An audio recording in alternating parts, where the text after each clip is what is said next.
အားလုံးပဲမင်္ဂလာပါဒီနေ့မှာတော့ကျွန်တော်တို့ MBR partition ကနေ GPT partition ကိုဘယ်လိုပြောင်းမလဲဆိုတဲ့အရာကိုတင်သွားမှာပဲဖြစ်ပါတယ် Windows plus R ကိုနှိပ်မယ်ပြီးရင် disk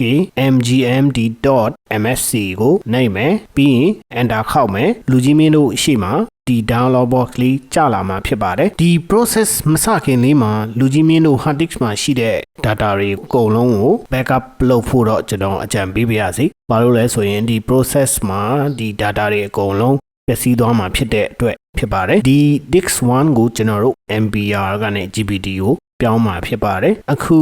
ဒီ property မှာကျွန်တော်တို့ဝင်ကြည့်တဲ့အခါမှာသူကဒီမှာ master boot record ဆိုပြီးမှပြထားတာဖြစ်ပါတယ်အဲ့ဒါဆိုရင်ဒါ MBR disk ဖြစ်နေပါတယ်အဲ့ဒါကိုကျွန်တော်တို့ GPT အဖြစ်ပြောင်းဖို့အတွက်ဒီ partition တွေကို delete လုပ်ပေးရလိမ့်မယ် delete လုပ်ပြီးပြီဆိုရင်ကျွန်တော်တို့ဒီ disk 1မှာ right click တစ်ချက်နှိပ်ပြီးမှ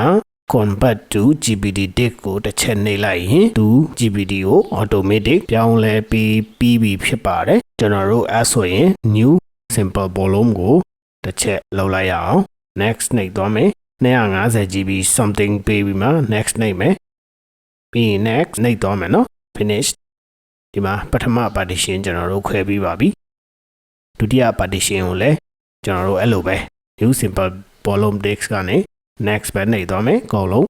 ဘာမှမရွေးတော့ဘူးသူကသူ default next ပဲနှိပ်သွားမယ်ဆိုတော့ဒီနည်းကိုအသုံးပြုပြီးတော့ကျွန်တော်တို့ MBR ကနေ